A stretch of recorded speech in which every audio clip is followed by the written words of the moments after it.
So yeah, we have some dough ingredients now in the mixer bowl. Look at that awesome mixer, which like I spent I spent real money on that mixer,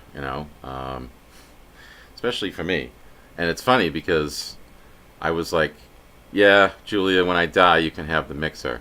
So I stated my intention to move September 1st, 2018.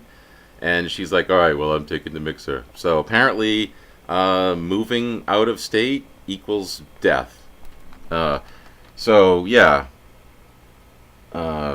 What we have in there is it's an adaptation of a recipe from allrecipes.com, which is a good website. But it's a mixture of, and I'm going to show you the dirty counter with a bunch of random stuff on it, and you're just going to, now you know, right? It's cornmeal, white wheat flour, and all-purpose flour. The white wheat flour is, what's the difference, right? Well, this is a form of whole wheat that just doesn't look like whole wheat. So my thought is, people will like it better because it doesn't look like whole wheat. But yeah, and along with the flour types in the mixing bowl that you can barely see into, we have a teaspoon and a half of yeast, a quarter teaspoon of salt, and a smidge of sugar. And by the way, yeah, it's 2 cups of flour altogether. Flour and cornmeal. So yeah, just gonna take the the soup spoon here and mix this around a little bit. Yeah, I can't see. You can't see. I can't see. Either you can see or I can see. Just can't have it so that we all can see. So yeah, just mix it around dry a little bit. Whether you're making concrete or pizza dough, it's always better to mix the dry ingredients a little bit first. But yeah, right. Yeah, everybody knows that. So yeah, all right. We'll come back shortly. So the dough is mixing with the dough hook, and of course that's going to need some attention. It's going to need some more flour. Looks to be too wet. It's it's a never precise thing. You always have to make adjustments. The featured topping that we're going to be working on is mushrooms, fresh mushrooms, washed and sliced. But yeah, we're going to wash them again because that's just what you do. So yeah. So I want to show you the fascinating dough ball that is forming now in the mixer. I don't know. It's something about a dough ball. I don't know. I always like to look at the dough ball. Yeah. It's I don't know. So raw, unformed, full of potential. Yeah. And then we have the washed mushrooms. That's what's going in. Going into the wok.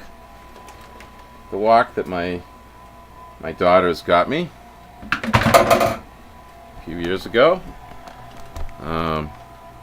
There's really nothing oriental going on here, but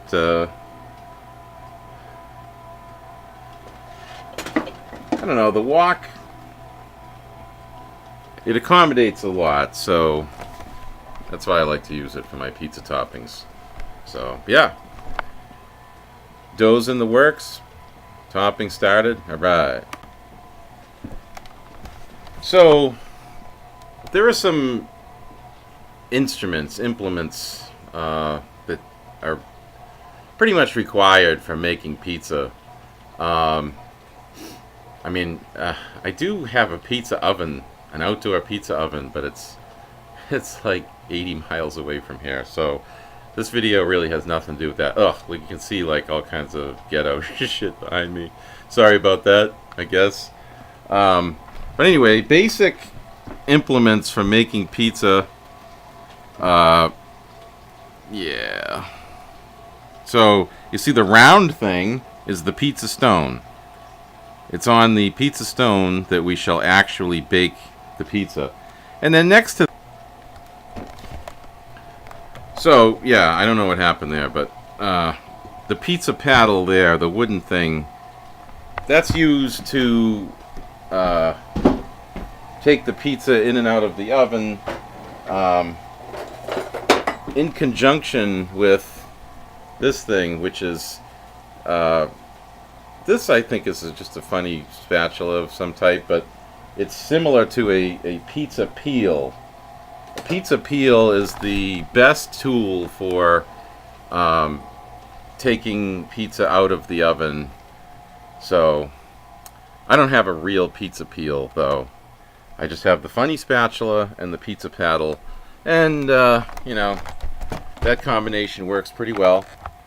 Yep, got to plug the laptop in and charge it up. So, yeah. The mushrooms are cooking. This is going to be a mushroom and pepperoni pizza that Louisa requested.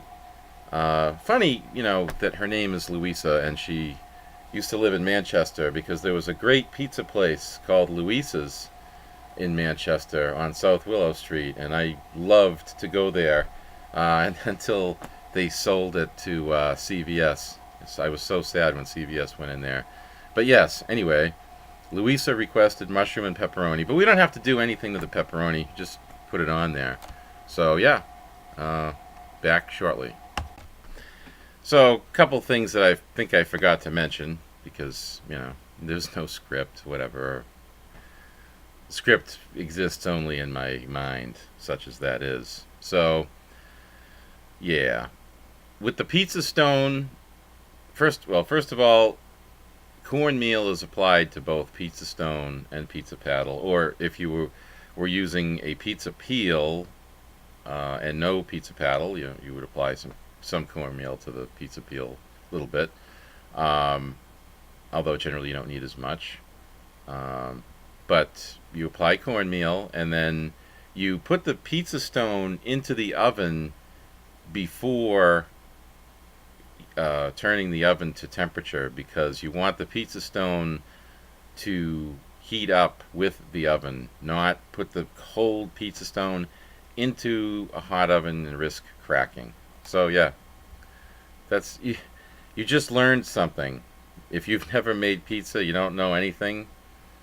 You know, hey, it was worth it. It was worth putting up with all this horseshit.